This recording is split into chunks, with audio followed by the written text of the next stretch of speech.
New ইয়র্কের Manhattan থেকে আপনাদের সঙ্গে আছে আমি খালেদ মুহিউদ্দিন। রাজনৈতিক উদ্দেশ্য হাসিলে বিচার বিভাগের বিচার বিভাগকে ব্যবহার করার অভিযোগ বাংলাদেশে অনেক পুরনো।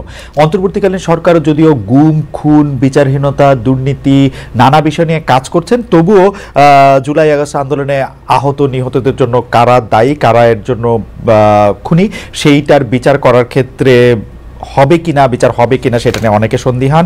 একদিকে অভিযুক্ত অনেকে বিদেশে রয়ে গেছেন, কেউ কেউ আবার বিদেশে চলে যেতে পারছেন। এসব নানা বিষয় নিয়ে বিচারে নানা রকম প্রতিবন্ধকতা সৃষ্টি হচ্ছে, কেউ কেউ এরকম বিশ্লেষণও দিচ্ছেন। এসব নিয়ে আলোচনা করার জন্য আজ আমাদের সঙ্গে রয়েছেন আন্তর্জাতিক অপরাধ ট্রাইব্যুনালের চিফ প্রসিকিউটর জনাব মোহাম্মদ তাজুল ইসলাম।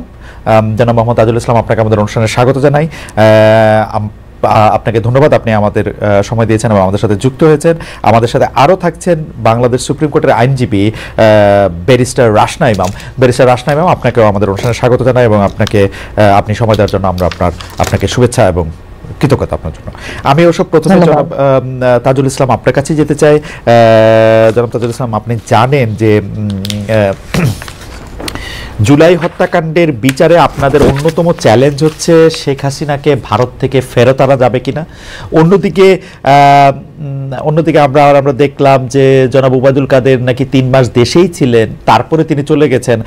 বিচার প্রক্রিয়ায় আপনারা কি আসলে সবার সহযোগিতা পাচ্ছেন কিনা? আদালত জানতে চেয়েছেন মহাপুলিশ পরিদর্শকের কাছে বা পুলিশ চিফের কাছে যে কিভাবে তিনি দেশ ছেড়ে চলে গেলেন। আপনার কি মনে হয় তিনি কিভাবে দেশ ছেড়ে চলে গেলেন? এই সরকারের মধ্যেই কি কেউ কেউ তাকে দেশ ছেড়ে চলে যেতে সাহায্য করেছেন? জি, আপনাকে ধন্যবাদ, অত্যন্ত প্রাসঙ্গিক প্রশ্নটা করেছেন। ওবায়দুল কাদের সাহেব চলে যাওয়ার ব্যাপারে যেটা শোনা যাচ্ছে যে উনি 3 মাস দেশে ছিলেন। তো আপনারা জানেন যে বাংলাদেশে এই বিপ্লবের পরে পুলিশ বাহিনীতে যে অস্থিরতাটা ছিল, বাংলাদেশে এরকম পরিস্থিতি কখনো হয়নি যে গোটা পুলিশ বাহিনী পালিয়ে গেছে। এবং যেহেতু তারা একটা বড় অংশই এই গণহত্যার সাথে সম্পৃক্ত ছিল, অপরাধের সাথে সম্পৃক্ত ছিল, তাদের পালিয়ে যাওয়াটা ছিল স্বাভাবিক। তারপরে কিছু যারা যখন ফিরে আসলো, এটা আইন শৃঙ্খলা পরিস্থিতি স্বাভাবিক হতে একটা সময় লেগেছে এবং এই সুযোগটার সদ্ব্যবহার করে আমাদের যে সমস্ত সম্ভাব্য পারপিট্রেটরস যারা আসামি যারা আছেন তারা দেশ ত্যাগ করেছেন। এবং সেই ক্ষেত্রে আমরা যতটুকু জানতে পেরেছি যে 3 মাস পর্যন্ত তিনি ছিলেন। আমরা এই ব্যাপারে বিজিবির সাথে কথা বলেছি, তারা যেটা বলার চেষ্টা করেছেন যে আমাদের বর্ডারে 4100 কিলোমিটারের বেশি বর্ডার আছে ভারতের সাথে, এবং সেই ক্ষেত্রে বিওপি গুলোতে যে কয়েকজন করে বিএসএফ থাকে তাদের পক্ষে আসলে পুরো সীমান্তটা পাহারা দেওয়া সম্ভব নয়। এই ফাঁক দিয়ে যদি কেউ পার হয়ে যায়, বাংলাদেশের কোনো ইমিগ্রেশনকে টাচ না করে, ওপার থেকে তাদেরকে আসলে ওয়েলকাম করার লোক আছে।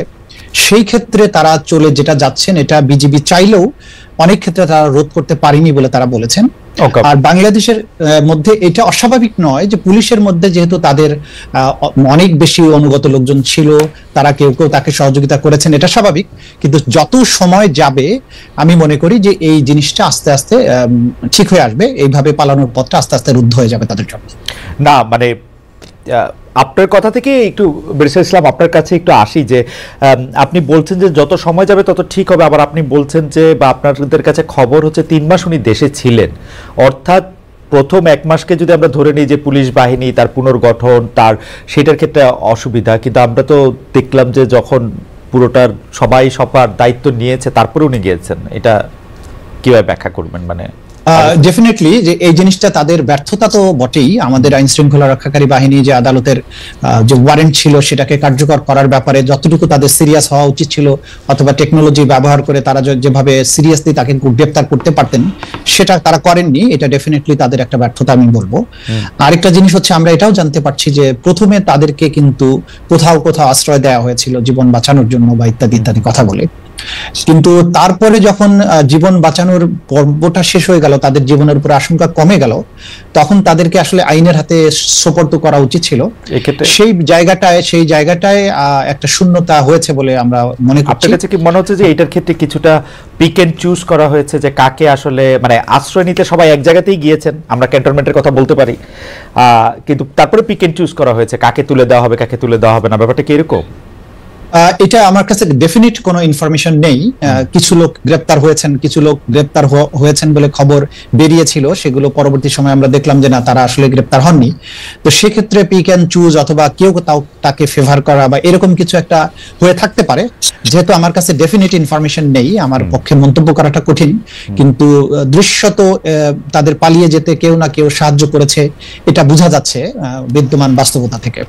আপনাকে ধন্যবাদ। আমি একটু ব্যারিস্টার রাশনাই ম্যামের কাছে আসি। যে ব্যারিস্টার রাশনাই ম্যাম, আপনি জানেন যে আওয়ামী লীগ সরকারের করা আন্তর্জাতিক অপরাধ ট্রাইব্যুনালে নিয়ে অনেকেরই আপত্তি ছিল, বা কারো কারো আপত্তি ছিল, কিন্তু যাদের আপত্তি ছিল তাদের কেউ কেউ এখন আবার অন্তর্বর্তী সরকারের ঘনিষ্ঠ। এই সরকার ট্রাইব্যুনাল পুনর্গঠন করেছে। এই পুনর্গঠন প্রক্রিয়া থেকে আপনি কি বার্তা পেয়েছেন? আমি প্রশ্নটা আরেকটু স্পেসিফিক করি। আমাদের সাথে আছেন চিফ প্রসিকিউটর জনাব মোহাম্মদ তাজুল ইসলাম। তিনি এখন আবার এটা চিফ প্রসিকিউটর হয়েছেন। অনেকে বলছেন যে এই ব্যাপারটা আসলে ঠিক হয়েছে কিনা। আমরা এটা অবশ্য তার কাছেও জানতে চাইবো, আপনার কাছ থেকে আগে প্রথমে জানতে চাই। আবার তার বিশেষ পরামর্শক মানে জনাব তাজুল ইসলামের বিশেষ পরামর্শক নিয়োগ করা হয়েছে টবি ক্যাডম্যানকে। আমরা আওয়ামী লীগ আমলে আন্তর্জাতিক অপরাধ ট্রাইব্যুনালে ৭১-এর মানবতা বিরোধী অপরাধের যখন বিচার চলছিল, তখন এই ব্রিটিশ আইনজীবী টবি ক্যাডম্যান অভিযুক্তদের পক্ষে আইনজীবী হিসেবে বাংলাদেশে আসতে চেয়েছিলেন, যদিও তখন তা আসতে দেওয়া হয়নি। এটা থেকে আসলে আমরা কি বার্তা পাচ্ছি, মানে আমরা কি আপনার কাছে একটু শুনি ব্যারিস্টার রাশনাই ম্যাম। জি জি, ধন্যবাদ খালিদ ভাই। প্রথমে আমি যে কথাটা বলবো যে আমাদের একটু রিয়েলিস্টিক হওয়া উচিত এসব ব্যাপারে, কারণ বাংলাদেশে কিন্তু ঘাটতি আছে কম্পিটেন্সেরও প্রত্যেকটা ক্ষেত্রে। এবং আমরা জানি তাজুল ভাই আমাদের সামনে, আমার সাথে এখন সামনে আছে বলে যে আমি তা বলছি তা না, বাট উনি এই ব্যাপারে যথেষ্ট অভিজ্ঞতাও অর্জন করেছে, এবং সেটা একটা বড় কারণ যে কারণে ওনাকে এই পদটা দেয়া হয়েছে। সো এটাও কিন্তু ভুলে গেলে হবে না। ওনার মতো অভিজ্ঞতা সম্পন্ন খুব কমই হয়তো হাতে গোনা আছে বা ছিল যখন উনি এই পদটা পেলেন। সো সেটা একটা কারণ। এখন আরেকটা আপনি বলতে পারেন যে অপটিক্সটা নিয়ে হয়তো অনেকের জন্য অনেকের প্রশ্ন উঠেছে যে ওনার রাজনীতি বলেন বা ওনার প্রিভিয়াস রেকর্ডস গুলো দেখলে মনে হবে যে উনি কি ইম্পার্শিয়াল হতে হবে নাকি। কিন্তু এখানে তো ওনার ইম্পার্শিয়ালিটিটা যত না প্রয়োজন, ওনার স্বাধীন হওয়াটা যত না প্রয়োজন, তার থেকে বেশি প্রয়োজন কিন্তু যে ট্রাইব্যুনালটা স্বাধীন কি না যে বিচারটা করবে। সো আই থিংক ট্রাইব্যুনালের স্বাধীনতাটা এখানে অনেক বেশি ইম্পর্টেন্ট প্রসিকিউটরের স্বাধীনতা থেকে। কিন্তু ব্যারিস্টার ইমাম, আমরা যখন বার কাউন্সিলের থেকে আপনারা সনদ নেন, তখন আপনারা তো আসলে এইটারও সনদ নেন। আপনারা তো আসলে যারা আইনজীবী আছেন তারা তো আসলে বিচারের extended hand, law officer of the court. তো আপনারা যদি স্বাধীনভাবে কাজ না করতে পারেন, সেই বিচার তো আসলে খুব ভালো হওয়ার সম্ভাবনা মানে কমে যায়। কারণ আসলে আদালতকে তো সাহায্য করেন আইনজীবীরা, এবং তারাও একটা কম্পিটেন্ট হ্যান্ড, মানে অবশ্যই মানে তাদের বাদ দিয়া আমি আপনাদের কাছে একটা বলা তো আসলে একটু, কারণ আপনারা এটা খুব ভালো করে জানেন যে আপনাদের সনদটাই এইটা যে আপনারা আসলে আদালতকেই সাহায্য করবেন বিচারটা পাওয়ার জন্য। এখন যদি কোনো কারণে আপনাদের বা জনাব তাজুল ইসলামের গতবারের অবস্থান থেকে যদি এইটা মনে হইতে থাকে যে তিনি আসলে আদালতকে ঠিক সিনসিয়ারলি সাহায্য করবেন না বা পার্শিয়ালি সাহায্য করবেন, এটা যদি মনে হয়, তাহলে এটা একটা সমস্যাজনক কিনা? অ্যাবসলিউটলি, আপনি সঠিক কথা বলেছেন যে প্রথমে আমরা আইনজীবী হিসেবে আমরা officers of the court. So আমাদের দায়িত্ব হচ্ছে প্রাইমারিলি কোর্টের কাছে, এবং আমাদের দায়িত্ব হচ্ছে কোর্টকে অ্যাসিস্ট করা আইনের ব্যাখ্যার মাধ্যমে, এবং সাথে সাথে আমাদের ক্লায়েন্টকে রিপ্রেজেন্ট করা। সো ওটা তো আছেই। এবং স্বাধীন একটা বিচার বিভাগ বা স্বাধীন যদি ট্রাইব্যুনাল আমরা চাই, অবশ্যই তার সাথে স্বাধীন ওয়ার্ডটা থেকে আমি যে ইউজ করবো তা না, বাট তার সাথে আমাদের যে ওথটা নেওয়া হয়েছে, আমরা অ্যাডভোকেট যখন হয়েছি, আমাদের যে কোড অফ কন্ডাক্ট আছে, সেটা যে মেনে কাজ করে, সেটা যে মেনে প্র্যাকটিস করে, এমনই কাউকে আমাদের চিফ প্রসিকিউটর হিসেবে দরকার। সে বিষয়ে দ্বিমত পোষণ করার কোনো স্কোপ নেই। হ্যাভিং সেড দ্যাট, আমি যেটা বলছি যে উনি যথেষ্ট competent for this position, number one. Number two, ওনার স্বাধীনতা নিয়ে প্রশ্ন তোলার মতো এখন পর্যন্ত, এটলিস্ট পদ পাওয়ার পর থেকে এখন পর্যন্ত আমার চোখে কিছু পড়েনি।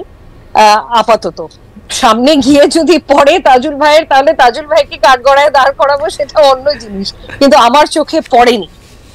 বাট হ্যাঁ, অপটিক্সটা নিয়ে অনেকে প্রশ্ন করেছে যে কিন্তু সেখানে আমি বলবো যে একটু রিয়েলিস্টিক হওয়া দরকার। ওকে, কারণ এখানে কম্পিটেন্স ব্যারিস্টার রাশনা ইমাম যেরকম অভিজ্ঞতার উপর জোর দিচ্ছেন, আমি আপনাকে ধন্যবাদ জানাই। আসলে জনাব তাজুল ইসলামের কম্পিটেন্স নিয়ে, অভিজ্ঞতা নিয়ে কেউ এই প্রশ্ন তুলতেই পারবে না। আবার পাশাপাশি অপটিক্সের কথা বলছেন, আমরা জনাব তাজুল ইসলামের কাছে যাই। জনাব তাজুল ইসলাম, মানে ব্যাপারটা একটু উইয়ার্ড কিনা, আমি প্রশ্নটা ইলাবোরেট করলাম না। মানে ধরেন আমরা আপনাকে যে আদালতে আসলে ডিফেন্স লয়ার দেখছি, সেইটাতে আপনি যখন এটার মধ্যে কেসটা কনস্ট্রাক্ট করতেছেন, বিপরীতে যেই থাক না কেন, এটা একটু উইয়ার্ড কিনা, মানে এটা আপনি কিভাবে হ্যান্ডেল করতেছেন? দেখুন, একেবারেই এই প্রশ্নটা যেখান থেকে আসছে বা যেভাবে তোলা হচ্ছে, এটা নিতান্ত অনাকাঙ্ক্ষিত। কারণ দেখুন, আমরা আইনজীবী হিসাবে আজকে প্রসিকিউশনে থাকবো, কালকে ডিফেন্সে থাকবো। আমরা প্রতিনিয়ত অনেক মামলা করি, কোনোটাতে হয়তো ডিফেন্ডেন্ট সাইডে, কোনোটা রেসপন্ডেন্ট সাইডে, কোনোটা পিটিশনার সাইডে।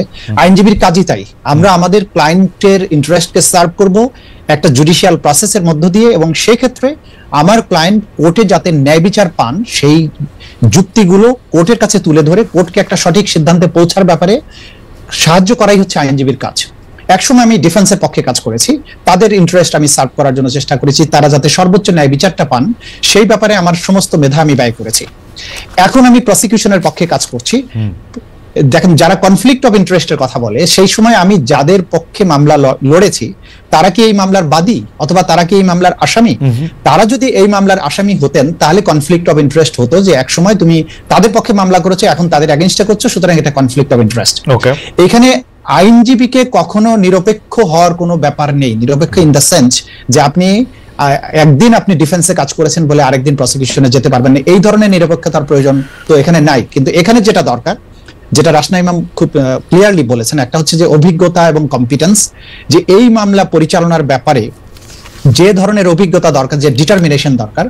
বাংলাদেশে যে ম্যাসিভ স্কেলে যে ক্রাইমস এগেইনস্ট হিউম্যানিটি হয়েছে, আমাকে আয়নাঘরের গভীর অন্ধকার থেকে যে এভিডেন্স গুলো কালেক্ট করে আনতে হবে এবং সেটাকে প্রপারলি আদালতের সামনে ইন্টারন্যাশনাল স্ট্যান্ডার্ড, দেশীয় স্ট্যান্ডার্ড মেইনটেইন করে প্রেজেন্ট করার জন্য যে স্ট্রং ডিটারমিনেশন দরকার, যে অভিজ্ঞতা দরকার, যে এক্সপার্টিস দরকার, সেটা আমার আছে কিনা, সেটা আমি রাষ্ট্রের পক্ষকে সার্ভ করার জন্য আমি কম্পিটেন্ট কিনা। এবং এখানে আমি 100% আমি রাষ্ট্রের পক্ষে, আমার তো নিরপেক্ষতার প্রয়োজন নেই, আমি 100% রাষ্ট্রের পক্ষে। নিরপেক্ষ থাকবো, যদি ন্যায় বিচার নিরপেক্ষ হতে হবে, এখানে জাজেসদের, এখানে আদালতকে নিরপেক্ষ হতে হবে। আমি একটা সাইড, ডিফেন্সের আরেকটা সাইড থাকবে, দুই পক্ষ তার ক্লায়েন্টের বেস্ট কেসকে এখানে প্রেজেন্ট করার চেষ্টা করবে। সেই ক্ষেত্রে কোনো আপোষ করার কোনো সুযোগ আছে কিনা আমি জানি না, কোনো আপোষ করার কোনো সুযোগ আছে বলে আমি মনে করি না। বেশি ইসলাম, এইটা অবশ্যই একটা খুবই ফাইন লাইন আইন কানুনের, যে আসলে লয়ার একটা পক্ষ কিনা, কারণ অথবা লয়ার আসলে এই পুরা বিচার ব্যবস্থারই অঙ্গ কিনা, সেটা নিয়ে আসলে বিস্তর একাডেমিক আলোচনাও চলতে পারে। আমরা একসময় নিশ্চয়ই সেটা করব। আপনি যেরকম ভাবে বলতেছেন যে আপনি একটা পক্ষ, সেটা কোর্টের মধ্যে অনেক কোর্ট আপনাকে পছন্দ নাও করতে পারেন, মানে এটা হচ্ছে যে আমার অভিজ্ঞতা আমি দেখছি আপনি যখন বলবেন যে আমি একটা পক্ষ নিয়েছি। হাউএভার, আমি যে প্রশ্নটা করতে চেয়েছিলাম, যেটা আপনার কথা থেকে যেটা উদ্ভূত হয়েছে, যে সেটা হচ্ছে যে ৭১-এর মানবতা বিরোধী অপরাধের যেসব বিচার চলছিল, এই ৪ মাস কি সেগুলি ডিফ্রিজ, মানে এগুলির কি আর কোনো মানে বিচার এখন আর চলছে না? ৭১-এর যে বিচারগুলো ছিল তার মধ্যে ৩০টা মামলা এখানে সর্বশেষ আমাদের জানা মতে পেন্ডিং আছে। সেই ৩০টা মামলা হচ্ছে এমন সব মানুষদের, গ্রামে গঞ্জে তাদের জমি নিয়ে মারামারি হয়েছে, আরেক পক্ষ বলেছে যে ঠিক আছে তোকে আমি ৭১-এর মামলায় ঢুকিয়ে দিলাম। এইরকম ফিশি কিছু মামলা এখানে পেন্ডিং আছে। আমরা যেটা বলেছি যে এই মামলাগুলো যেহেতু আগে করা হয়েছে, অনেকগুলো তদন্ত রিপোর্ট হয়নি, অনেকগুলো তদন্তাধীন, কোনগুলো তদন্ত হয়েছে, বিচারের অপেক্ষায় আছে, এগুলো প্রত্যেকটা আমরা আলাদাভাবে পর্যালোচনা করে আমরা এগুলো দায়িত্ব ভাগ করে দিচ্ছি, যে যেগুলোতে সত্যিকার অর্থে কোনো মেরিট আছে সেগুলো বিচারের জন্য প্রসিড করবে, এবং যেগুলোতে কোনো মেরিট নেই আমরা আদালতের কাছে বলছি যে এগুলোকে আপনারা অ্যাজ পার ল যেভাবে ডিসপোজাল করে দেওয়া উচিত সেটা করেন। আমরা দেখেছি যে এখানে ৯০ বা ৯৫ বছর বয়সের অনেক আসামি আছেন, যে পঙ্গু, যারা বিছানায় শুয়ে বাথরুম করতে হয়, সেই রকম ধরনের লোকদেরকে কোনো ধরনের জামিন না দিয়ে বছরের পর বছর এখানে আটকে রাখা হয়েছে। আমরা এটা বলেছি আদালতের কাছে যে এই জাতীয় বিষয় যেখানে আছে, আদালত অবশ্যই যেন তার ডিসক্রিশন ব্যবহার করে এই লোকদেরকে বের করে দেন। এবং আমাদের প্রায়োরিটি হচ্ছে যে এখন জুলাই আগস্টের সংগঠিত গণহত্যা এবং গত ১৬ বছরে মানবতা বিরোধী যে সমস্ত অপরাধ, গুম এবং খুনের মতো বিষয়গুলো হয়েছে, সেগুলোর বিচারের বিষয়গুলোকে করা। মানে ৭১-এর মানবতা বিরোধী অপরাধ নিয়ে এই মামলাগুলি আর চলবে না, মানে আপনার কথা শুনেই বুঝে গেল যে আপনি যা বলবেন সেটাই বললেন, সেটাই তো মোটামুটি আদালত সিদ্ধান্ত দিবেন, তাই তো?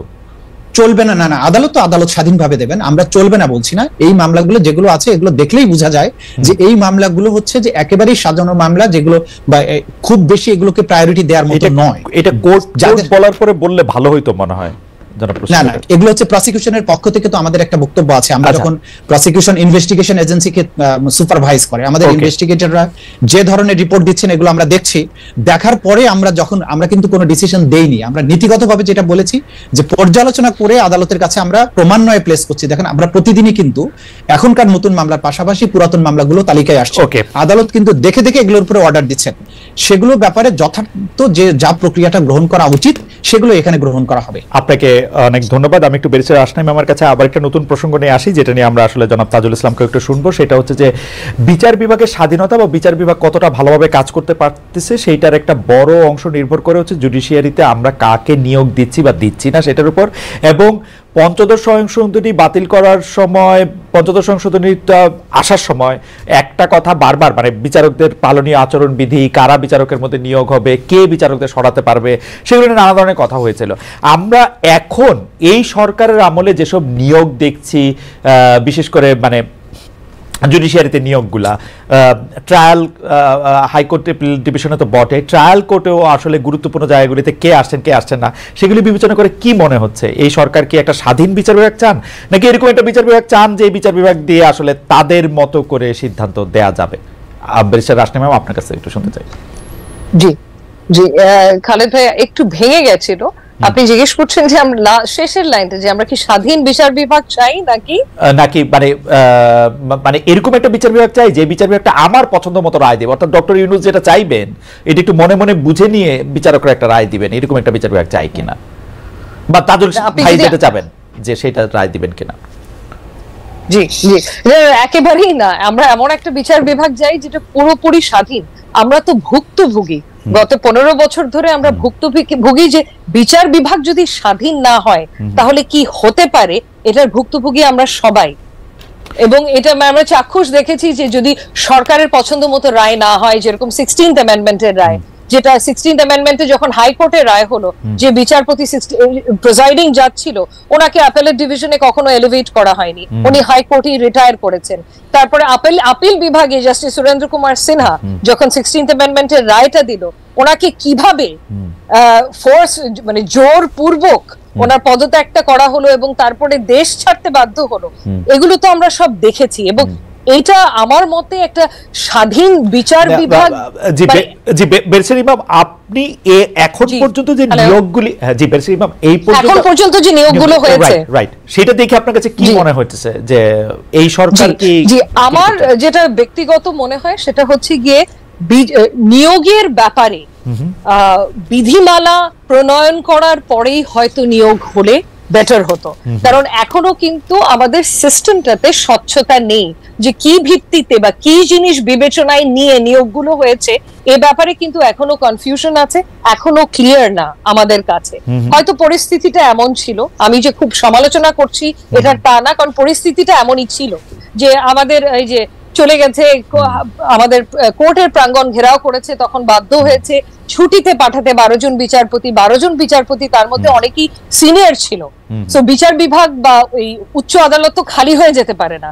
সো তখন তড়িঘড়ি করে তো আমাদের অ্যাপয়েন্টমেন্ট দিতে হবে, নতুন বিচারপতি বসাতে হবে সেই কোর্টগুলোতে, কারণ মামলা তো কমছে না, মামলা তো বেড়েই যাচ্ছে। সো আপনি যদি বাস্তবতাটা চিন্তা করেন তাহলে হয়তো দ্রুত অ্যাপয়েন্টমেন্ট ছাড়া আর কোনো উপায় ছিল না। কিন্তু হ্যাভিং সেড দ্যাট, আমার জানা মতে কিন্তু খসড়া বিধিমালা অলরেডি তৈরি করা হয়েছে যে বিচারক কিভাবে নিয়োগ দেয়া হবে এই প্রসিজারটা লে ডাউন করে। সো এটা যত তাড়াতাড়ি ফাইনালাইজ করে আমাদের সবার সামনে চলে আসবে, তত তাড়াতাড়ি অ্যাপয়েন্টমেন্টের ক্ষেত্রে একটা ট্রান্সপারেন্সি থাকবে, যেটা অত্যন্ত জরুরি, অত্যন্ত জরুরি। কারণ আমি বিচারক নিয়োগের খসড়া বিধিমালা প্রসঙ্গে বলতে চাই যে 1999 সালে আমার লেখা প্রথম যে লিড স্টোরিতে আমার নাম ছিল সেইটাও বিচারকদের নিয়োগের পালন বিধি নিয়েছিল। মানে ওই বিধি খসড়া হয়ে আসতেছে গত 26 বছর ধরে, আরো 26 বছর ধরেও এটা নিশ্চয় হতে পারবে যদি না সরকারের এটা সদিচ্ছা না থাকে। তাহলে আপনি বলতেছেন যে কিছু তাড়াহুড়ায় কিছু নিয়োগ হয়তো তড়িঘড়ি করে টাইমের প্রয়োজনে দিতে হয়েছে, কিন্তু আমি যদি প্রশ্নটা আরেকটু অন্যরকম ভাবে বা অন্য পার্সপেক্টিভ থেকে করি, যে গত 15 বছরে গুম খুন সহ বিভিন্ন অপকর্মের বিচার করার কথা বর্তমান সরকার বলছে, আবার আওয়ামী লীগ সরকারের পতন 5 আগস্ট হয়েছে, বর্তমান সরকার দায়মুক্তি দিয়েছে 8 আগস্ট পর্যন্ত। তো এই যে দায়মুক্তি সংস্কৃতিটা, এটা পরবর্তী সময় বিচার বিভাগকে প্রভাবিত করবে কিনা, মানে সমস্তটা মিলেই তো সিস্টেম। আপনার কাছেও একটু শুনতে চাই, আপনার মন্তব্যের পরে আমি একটু জনাব তাজুল ইসলামের কাছে একই ব্যাপারটা একটু শুনতে চাইবো। ব্যারিস্টার রাশনা ইমাম। জি খালেদ ভাই, আমি আবারও কিন্তু ভেঙে যাচ্ছে আমার এখানে। আচ্ছা, আমি সরি, মানে আমি সরি, আমার মনে হয় যে কানেকশনে কোনো প্রবলেম আছে। আমি বলছি যে 15 বছরে গুম খুন সহ নানা অপরাধ বিচারের কথা বলা হচ্ছে, কিন্তু আপনি কি এখন পরিষ্কার শুনতে পাচ্ছেন? আমি 15 বছর শব্দটা শুধু শুনতে পাচ্ছি। মানে গুম খুন সহ বিভিন্ন অপরাধের বা অপকর্মের বিচার করার কথা বলছে বর্তমান সরকার। জি, কিন্তু 5 আগস্ট শেখ হাসিনা চলে যাওয়ার পর দায় মুক্তি দেওয়া হয়েছে 8 আগস্ট পর্যন্ত। তার মধ্যে অনেক হত্যাকাণ্ড বা মানে মানে বড় অপরাধ রয়েছে। এই দায় মুক্তিটা ভালো হয়েছে, মানে ঠিক হয়েছে, মানে আপনি কি মনে করেন যে এটা পরবর্তী বিচার ব্যবস্থাকে আসলে প্রভাবিত করবে কিনা? দায় মুক্তি দেয়া হয়েছে 5 থেকে 8 পর্যন্ত, এটা আপনি বলছেন? 15 জুলাই থেকে 8 আগস্ট পর্যন্ত, মানে শেখ হাসিনা চলে যাওয়ার পরেরও আরো 3 দিনের দায় মুক্তি। মানে 5 আগস্ট পর্যন্ত দিলে এটা একরকম বোঝা যাইত যে এটা তো ওই সরকারের সময় আসা ঘটনা, কিন্তু তারপরের 3টা দিন বেশি। তারপরে আমি হ্যাঁ 8 আগস্ট পর্যন্ত দায় মুক্তি দেওয়াটা আপনার ঠিক মনে হয়েছে কিনা? কারণ এই সরকার চলে গেছে 5 আগস্ট, তারপরে আরো 3 দিন দায় মুক্তি বেশি দেওয়া হয়েছে, এটা আপনার কাছে সঠিক মনে হয় কিনা অবস্থানটা, বা এই দায় মুক্তিটা পরবর্তীতে বিচার ব্যবস্থায় কোনো প্রভাব বিস্তার করবে কিনা? সরকার চলে গেছে 5 আগস্ট, তারপরে আরো বাড়তি 3 দিন। এখন আমি শুনতে পারলাম, দুঃখিত, সরি, না কোনো অসুবিধা, আরো 3 দিন বাড়তি যে দায় মুক্তি দিয়েছে।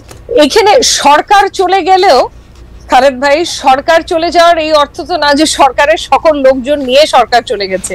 তার তো লাখ লাখ কর্মী, অনেক নেতারাও দেশে ছিল তখন। সো তাদের অপকর্ম, কুকর্ম বলেন, অপরাধ সংগঠন করারও যথেষ্ট সুযোগ ছিল তারপরের কিছুদিনও চাইলে। সো আমি শিওর না আমি কতটুকু একমত এই ব্যাপারে যে এই 3 দিন বাড়তি যে দেয়া হয়েছে। আমি যদি আপনার প্রশ্নটা ঠিক মতো বুঝে থাকি। জি জি জি, আমি আশা করছি যে এখন আপনি স্পষ্ট, মানে আমরা তো বলছি যে সকল ধরনের অপরাধ, গুম খুন আমরা গত সরকারের আমরা বিচার করব, এবং সেই বিচার করার ক্ষেত্রে আমরা বলছি যে 15 জুলাই থেকে ছাত্র জনতার যে আন্দোলন, সেই আন্দোলনের মধ্যে থেকে অনেক কিছু ঘটনা ঘটেছে, সেই ঘটনাকে কিছু ঘটনা দায় মুক্তি দেওয়া হয়েছে, কিন্তু দায় মুক্তিটা এক্সটেন্ড করা হয়েছে 8 আগস্ট পর্যন্ত। সেই সময় অনেক পুলিশ বাহিনীর সদস্য মারা গেছেন, অনেকে মারা গেছেন, ছাত্রদের মধ্যেও কেউ কেউ মারা গেছেন। এটা ঠিক হয়েছে কিনা? পরবর্তী বিচার বিভাগে এটা মানে বিচার কার্যক্রমে এটা প্রভাব বিস্তার করবে কিনা, এটা ছিল হচ্ছে আমার প্রশ্ন। জি জি জি, আমি তো বললাম আমার মনে হয় না ওটা হয়তো দেয়া, মানে দায়ের মুক্তিটা দেয়া হয়তো উচিত হয়নি, কারণ আমি বুঝতে পারছি যতটুকু আপনার প্রশ্নটা। আপনি বলছেন তার লোকজন তো ছিল, তার লোকজন ছিল, তার সেটা দায়ের মুক্তি দেওয়া উচিত হয় না। আচ্ছা, এবার আমি আপনাকে স্পষ্ট বুঝতে পারলাম। আমি তো জনাব তাজুল ইসলামের কাছে যাই। জনাব তাজুল ইসলাম, দুটি বিষয়, এক হচ্ছে যে বর্তমান সরকার বিচার বিভাগের ক্ষেত্রে যাদেরকে এরকম নিয়োগ দিচ্ছেন হায়ার জুডিশিয়ারিতে, অর্থাৎ হাইকোর্ট এবং অ্যাপিলেট ডিভিশনে, এবং ট্রায়াল কোর্টেও যাদেরকে কি পজিশনে নিয়োগ দিচ্ছেন, এইটা দেখে আমরা লক্ষণে কি মনে হচ্ছে আপনার, যে সরকারকে একটা তাবেদার বিচার বিভাগ চান নাকি একটা স্বাধীন বিচার বিভাগ চান? জনাব তাজুল ইসলাম।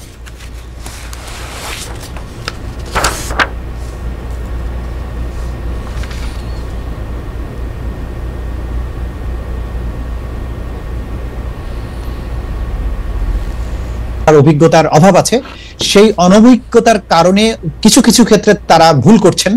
কিন্তু মোটা দাগে সরকারের উপদেষ্টাদের সাথে কাজ করে বা আমি রাষ্ট্রের যে দায়িত্বে আছি সবকিছু মিলে আমার কাছে মনে হয়েছে এই রাষ্ট্রের যারা দায়িত্ব পালন করছেন প্রত্যেকেই ডিটারমিন্ড যে তারা অবশ্যই একটা ন্যায়পরায়ণ বিচার ব্যবস্থা প্রতিষ্ঠার ব্যাপারে দৃঢ় প্রতিজ্ঞ, এবং কোন ধরনের ইশারা ইঙ্গিতের বিচার যেটা আগে হয়েছে যে আমি দাঁড়িয়ে যাব আপনি বসিয়ে দিবেন, লোকে দেখবে, আমাদের মধ্যে খাতির নাই, এই ধরনের বিচার প্রতিষ্ঠার ব্যাপারে আমি অন্তত দেখেছি যে সরকারের মধ্যে যারা কাজ করছেন, বিচার ব্যবস্থার সাথে যারা সম্পৃক্ত আছেন, আইন মন্ত্রণালয়ের সাথে যারা সম্পৃক্ত আছেন, কারো মধ্যে এই ধরনের জিনিস আমি দেখতে পাইনি।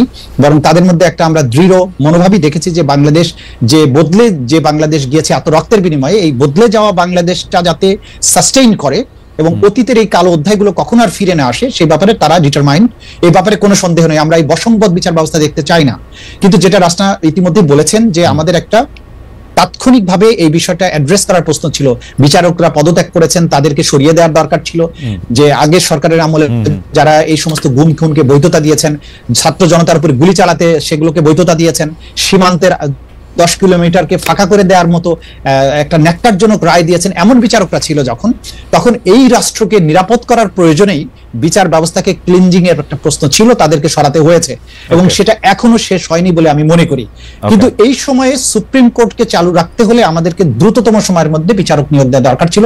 সেই নিয়োগ তারা দিয়েছেন কিছুটা, এবং সেই নিয়োগ দেওয়ার ক্ষেত্রে কোনো কোনো ক্ষেত্রে হয়তোবা দু একটা ভুল ভ্রান্তি হয়ে থাকতে পারে, দু একটা নিয়োগের ব্যাপারে প্রশ্ন থাকতে পারে যে এটা না দিলে ভালো হতো, কিন্তু এটা কিওর করার সুযোগ সামনে আছে। এবং এটার প্রধান কারণ হচ্ছে এই সরকারে যারা আছেন তাদের হঠাৎ করে এই এতগুলো নিয়োগ এটা কখনো একবারে দেওয়ার প্রয়োজন হয়নি। এমন পরিস্থিতি বাংলাদেশে কখনো আসেনি যে পরিস্থিতিতে তাড়াহুড়া করে যেটা করতে হয়েছে। এখানে ভুল ভ্রান্তি হতে পারে, কিন্তু আমি তাদের ইন্টেনশনের মধ্যে কোনো রকমের ঘাটতি দেখছি না। প্রত্যেকে ডিটারমাইন্ড বাংলাদেশে একটা নিরপেক্ষ বিচার ব্যবস্থা প্রতিষ্ঠার ব্যাপার। জনাব তাজুল ইসলাম, প্রফেসর আসিফ নজরুল বিচার বিভাগকে কতটা প্রভাবিত করছেন? মানে তিনি কি সবকিছু ঠিক করেন? মানে কোন মামলা করা হবে, কাকে জামিন দেওয়া হবে, কে বিচারকের নিয়োগ করা হবে, যেটা আসলে তা ঠিক করার কথা না। বিচার বিভাগ স্বাধীন হিসেবে মাজার হোসেন রায়ের পরে সেটা আসলে চিফ জাস্টিসের সিদ্ধান্তে আসলে হওয়ার কথা।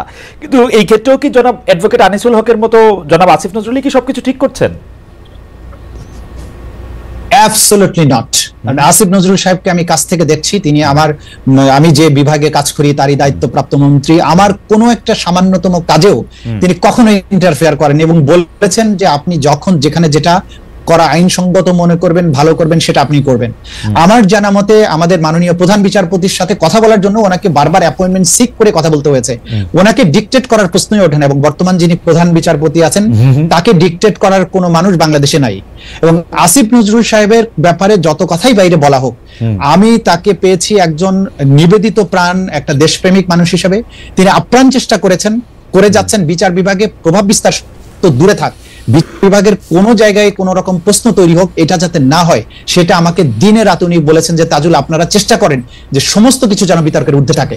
তো যে লোকটার সাথে আমি কাজ করছি, আমি প্রতিদিন দেখছি তাকে যে তিনি প্রভাব বিস্তারের কোনো কাজ তো দূরে থাকতে, যিনি আমাকে স্বাধীনভাবে নিরপেক্ষভাবে যাতে কোনো প্রশ্ন না ওঠে সেটা এনশিওর করার ব্যাপারে যে লোকটা এত বেশি সিনসিয়ার, তাকে যদি হঠাৎ বলা হয় যে তিনি সব বিষয়ে ডিসিশন দিচ্ছেন, সবকিছু ঠিক করে দিচ্ছেন, এটা ডাহা মিথ্যা কথা। আমি মনে করি যে এটা সঠিক নয়। দুটি বিষয়ে আপনার থেকে আরো একটু জানার ছিল যে একটা কথা প্রায় বলা হচ্ছে যে প্রফেসর আসিফ নজরুল যেহেতু আইন উপদেষ্টা, তার কারণে আমি কিন্তু মাননীয় প্রধান বিচারপতি সৈয়দ রেফাত আহমেদকে ব্যক্তিগতভাবে চিনি বলে আমি আপনার বক্তব্যের সাথে সম্পূর্ণ একমত যে সৈয়দ রেফাত আহমেদ যতদিন চেয়ারে বসে আছেন বা বেঁচে আছেন, অন্য কারো তাকে প্রভাবিত করা এটা একটা কঠিন কাজ, বা মানে আমি শুনি নাই যে এটা সম্ভব হবে কিনা। যাই হোক, কিন্তু দুটি বিষয়, যে বিডিআর মানে পিলখানা হত্যা তদন্তে যে কমিশন করার কথা ছিল সেই কমিশন বাতিল করা, তারপরে হচ্ছে যে আরো বেশ কিছু নিয়োগ এবং অন্যান্য ক্ষেত্রে যে মাননীয় আইন উপদেষ্টার প্রভাব বিস্তার করার কথা আসছে, সেটি আপনি বলছেন যে সেটি আসলে একেবারেই সত্যি না। আমরা এই প্রসঙ্গে আমি একটু বিডিআর বা পিলখানা হত্যা নিয়ে আপনার বক্তব্যটা আরেকটু বেশি করে শুনতে চাইবো, যে এটাকে আসলে কমিশন করা দরকার ছিল, থাকলে এটা কিসের জন্য কমিশন, এটা আমরা এবার একটু শুনবো। আমরা আসছি আপনার কাছে, আমরা একটু ব্যারিস্টার রাসনাইম আমার কাছে যাই। আর তার আগে দর্শকদের কাছে আমরা জানতে চেয়েছিলাম যে 3 মাস আত্মগোপনে থাকার পর দেশ ত্যাগ করেছেন জনাব ওবায়দুল কাদের, তাকে ধরতে না পারা আইন শৃঙ্খলা রক্ষাকারী বাহিনীর ব্যর্থতা বলে মনে করেন কিনা? শতকরা 93% দর্শক মনে করেন যে এটা আইন শৃঙ্খলা রক্ষাকারী বাহিনীর ব্যর্থতা, শতকরা 7% মনে করেন যে না, এটা ব্যর্থতা না। অনেক দর্শক, 1,54,000 দর্শক ভোট দিয়েছেন আমাদের এখনকার পর্যন্ত সর্বোচ্চ ভোটাভুটি, এবং সর্বোচ্চ ভোটাভুটির মধ্যে 93% দর্শক মনে করছেন যে এইটাতে আসলে আইন শৃঙ্খলা রক্ষাকারী বাহিনীর ব্যর্থতা। ব্যারিস্টার রাসনাইম ইমাম, আমি একটু তত্ত্বাবধায়ক সরকার ব্যবস্থা বিলুপ্তির বিধান বাতিল করে যে হাইকোর্টের রায় এবং যেটা গণভোটে ফেরা, সেটা সম্পর্কে একটু আপনার মত, আমি আশা করছি যে আপনি আজকে মানে এখন শুনতে পাচ্ছেন, আজকে অনেক এখন শুনতে পাচ্ছি। আচ্ছা, সেটা হচ্ছে যে এই নির্দলীয় তত্ত্বাবধায়ক সরকার ব্যবস্থা বিলুপ্ত করা সংক্রান্ত পঞ্চদশ সংশোধনী, আপনি জানেন যে সংশোধনের 2টি ধারা সংবিধানের সাথে সাংঘর্ষিক বলে হাইকোর্ট বাতিল করেছে। একই সঙ্গে সংবিধান সংশোধনের ক্ষেত্রে গণভোটের বিধান পুনর্বহাল এবং আইনের আরো 4টি ধারা বাতিল করেছে আদালত। আমার প্রশ্নটি একটু এরকম যে এরকমটা তো আমরাও চেয়েছিলাম, ডক্টর ইউনূস সাহেবও চেয়েছিলেন, সম্ভবত তার ক্যাবিনেটও চেয়েছিলেন, কোর্টও চাচ্ছেন। এই যে আমাদের চাওয়া, বিশেষ করে আমাদের চাওয়া না, যিনি চেয়ারে বসে থাকেন তার চাওয়াটার সঙ্গে যে আদালতের চাওয়াটা মিলে যায়, এটা কি কাকতালীয় নাকি মানে এটা কিরকম, নাকি এটা যৌক্তিক? কারণ এই কোর্টেই তো আমরা একই কোর্টে তো আমরা এটা বাতিল হতে দেখছি। এটা আবার যে একই কোর্ট, একই হাইকোর্ট ডিভিশনের না, মানে যে বেঞ্চের সামনে এসেছে বেঞ্চ একই না, বেঞ্চ একই না। এবং 5th অগস্টের আগে আমাদের বিচার বিভাগের যে অবস্থা ছিল, এখন কিন্তু বিচার বিভাগের সেই অবস্থা না। সো আমি এখানে আপনার প্রশ্নটার উত্তরটা দেই আগে। প্রথমত হচ্ছে যে এই পঞ্চদশ সংশোধনী কি করলো, এটা তত্ত্বাবধায়ক সরকার বাতিল করলো। তত্ত্বাবধায়ক সরকার ব্যবস্থাটা প্রথম আমাদের সংবিধানে আসলো কিভাবে? এটা আসলো ত্রয়োদশ সংশোধনীর মাধ্যমে, 13th অ্যামেন্ডমেন্টের মাধ্যমে। এবং আপনার মনে আছে এই ত্রয়োদশ সংশোধনীর মাধ্যমে যখন তত্ত্বাবধায়ক সরকার আনা হলো, এই ব্যাপারে কিন্তু ব্রড পলিটিক্যাল কনসেনসাস ছিল। পুরো দেশের সবাই, প্রত্যেকটা রাজনৈতিক দল থেকে শুরু করে সবাই এটা চাচ্ছিল। এরকম ব্রড পলিটিক্যাল কনসেনসাসের মাধ্যমে আনা একটা জিনিস যখন বাতিল করা হলো, কিভাবে হলো? বাতিল করা হলো আওয়ামী লীগ সরকারের আমলে। প্রথমে বাতিল করলো আপিল বিভাগের রায়ের মাধ্যমে, জাস্টিস খায়রুল হক ওনার রায়ের মাধ্যমে বাতিল করে দিল তড়িঘড়ি করে, এবং পূর্ণাঙ্গ রায় বের হওয়ার আগেই পঞ্চদশ সংশোধনীর মাধ্যমে আবারও বাতিল করা হলো সেকেন্ড বারের মতো। এবং এইটাও মানে খুব তড়িঘড়ি করে দেয়া একটা সংশোধনী। এবং এই পঞ্চদশ সংশোধনী আমার মতে মানে আমাদের সংবিধানের 142 অনুচ্ছেদে তো ক্ষমতাটা দেয়া আছে সংবিধানকে সংশোধন করার। এই ক্ষমতাটার one of the worst examples, এই ক্ষমতার অপব্যবহারের হচ্ছে পঞ্চদশ সংশোধনী। সো পঞ্চদশ সংশোধনীটা বাতিল করা একেবারে যৌক্তিক। এটা আগে, অনেক আগে করা উচিত ছিল। এটা তো পাশই করার কথা না, কারণ এটা আমাদের সংবিধানের পুরো চরিত্রটাকেই তো পাল্টে ফেলে। কারণ তত্ত্বাবধায়ক সরকার তো শুধু একজনের চাওয়া না, এটা সবার চাওয়া ছিল। কিন্তু এটা যখন বাতিল হয়েছে, খালেদ ভাই একটু বলেনি, বাতিল হয়েছে কিন্তু ইউনিল্যাটারালি। তখন পার্লামেন্টেও আওয়ামী লীগের রাজত্ব ছিল, ওইরকম একটা পরিস্থিতিতে তড়িঘড়ি করে এটাকে বাতিল করা হলো। এটা তো কারো চাওয়া ছিল না, আওয়ামী লীগের চাওয়া ছাড়া, এবং দ্যাট টু যাতে ওনারা ক্ষমতায় টিকে যেতে পারে, ক্ষমতাটা বহাল রাখার জন্য এসেনশিয়ালি। না কিন্তু মিস্টার ইমাম, মানে কোর্টের কাছে, মানে তত্ত্বাবধায়ক সরকার ব্যবস্থার মানে কোর্টের কাছে তো প্রশ্নটা ছিল যে আমাদের যে সংবিধান, আমাদের যে রাষ্ট্রীয় কাঠামো, সেটা যেহেতু রিপ্রেজেন্টেটিভ টাইপ, সেহেতু কখনো এটা মানুষের রিপ্রেজেন্টেশন ছাড়া আর কিছু থাকতে পারে কিনা, বা এটা সংবিধানের সাথে সাংঘর্ষিক কিনা। তো কোর্টের তো এখানে আর কিছু করার ছিল কি? ওকে তো প্রশ্নই করা হয়েছে যে আমাদের দেশের সংবিধান অনুযায়ী রাষ্ট্র পরিচালনার ক্ষেত্রে কখনো কি অনির্বাচিত বা যারা জনপ্রতিনিধি না তারা আসলে ক্ষমতা থাকতে পারে কিনা, রাষ্ট্র পরিচালনা করতে পারে কিনা, 1 মিনিটের জন্য পারে কিনা, 5 দিনের জন্য পারে কিনা। তো ওইটার মধ্যে আর কি বলবে, মানে আপনার কাছে কি মনে হয় একজন জুরিস্ট হিসেবে আপনার কাছে প্রশ্ন যে বাংলাদেশের সাংবিধানিক কাঠামো, সেটাতে আপনি পারেন কিনা অনির্বাচিত কাউকে ক্ষমতায় রাখতে? আসলে এইখানে আমি বলি, এই আপনি যে আর্গুমেন্টটা করেছেন, এটা একটা আর্গুমেন্ট যেটা হয়তো দেয়া হয়েছিল এটাকে জাস্টিফাই করার জন্য এই পঞ্চদশ সংশোধনী থেকে, কিন্তু আমার মতে এটা অত্যন্ত দুর্বল একটা আর্গুমেন্ট। তার মেইন কারণটা হচ্ছে তত্ত্বাবধায়ক সরকারের ম্যান্ডেটটা কি? তত্ত্বাবধায়ক সরকারের ম্যান্ডেট কিন্তু অত্যন্ত সীমিত। তাদের ম্যান্ডেট হচ্ছে ফ্রি, ফেয়ার, অংশগ্রহণমূলক একটা নির্বাচন দেয়া, এবং তাদের সময়সীমাটাও সীমিত, 3 মাস। তাদের কিন্তু দেশ পরিচালনা করা তাদের ম্যান্ডেট না, তাদের ম্যান্ডেট হচ্ছে ফ্রি, ফেয়ার ইলেকশন। এবং আমরা দেখেছি যে তত্ত্বাবধায়ক সরকারের অধীনে যে নির্বাচনগুলো হয়েছে, সেগুলোকে যদি আপনি তুলনা করেন দলীয় সরকারের অধীনে যে গত 3টা নির্বাচন হয়েছে, এটা তো তুলনাও করা যায় না। নির্বাচন যদি ফ্রি, ফেয়ার না হয়, তাহলে আমি গণতন্ত্রের কথা কিভাবে বলি? এই নির্বাচনের মাধ্যমেই তো আমরা জনগণের অংশগ্রহণটা নিশ্চিত করি। সো নির্বাচনটা ফ্রি, ফেয়ার করার জন্য তত্ত্বাবধায়ক সরকার ক্রিটিক্যাল।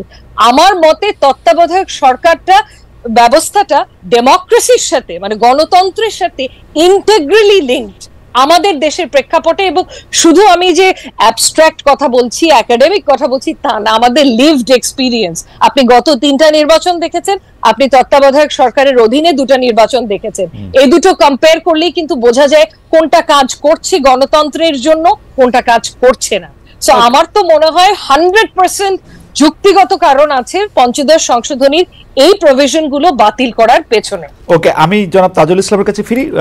রাশনা, আপনাকে ধন্যবাদ। আমি একটু জনাব তাজুল ইসলামের কাছে ফিরি। আমি এই প্রশ্নটাই, এই পঞ্চদশ সংশোধনী বাতিলে হাইকোর্টের রায় এবং সেটা আসলে নির্বাহী বিভাগের চাওয়ার সাথে বিচার বিভাগের চাওয়ার এত মিল বারবার ঘটে কেন, এইটা নিয়ে একটু আপনার কাছে জানতে চাই। এবং পাশাপাশি এই প্রশ্নটাও করতে চাই, যদি এখন পঞ্চদশ সংশোধনী মানে সোজা কথা তত্ত্বাবধায়ক সরকার ব্যবস্থা যদি ফিরে আসে, মানে ত্রয়োদশ সংশোধনী যদি বহাল হয়, আপনি আবার আগের সিস্টেমই চান কিনা, সর্বশেষ অবসরপ্রাপ্ত প্রধান বিচারপতি? কেউ কেউ এই আর্গুমেন্ট দিয়েছিলেন যে এই পদটা পাওয়ার জন্য আসলে নানাভাবে এটাকে ব্যবহারও করা হচ্ছে। আপনার কাছে কি মনে হয় জনাব তাজুল ইসলাম? আমরা দেখেছি যে বিএনপির আমলে রাতারাতি বিচারকদের বয়স বাড়ানো হয়েছিল সংবিধান সংশোধন করে, যাতে একজন পার্টিকুলার ব্যক্তি সর্বশেষ অবসরপ্রাপ্ত প্রধান বিচারপতি হন। জনাব তাজুল ইসলাম। জি জি, আপনাকে ধন্যবাদ। প্রথমত কথা হচ্ছে যে আপনি নির্বাচিত এবং অনির্বাচিত সরকারের যে কথাটা বলেছেন, এই ধারণার সাথে আমার কিন্তু ভিন্ন একটা মত আছে। যে বর্তমানে ডক্টর ইউনূসের নেতৃত্বে আমাদের দেশে যে সরকারটা আছে, বাংলাদেশের আওয়ামী লীগ ব্যতীত বাংলাদেশের সকল মানুষের সমর্থন তাদের পেছনে আছে, কিন্তু তারা কোনো ইলেকশনের মাধ্যমে আসেননি।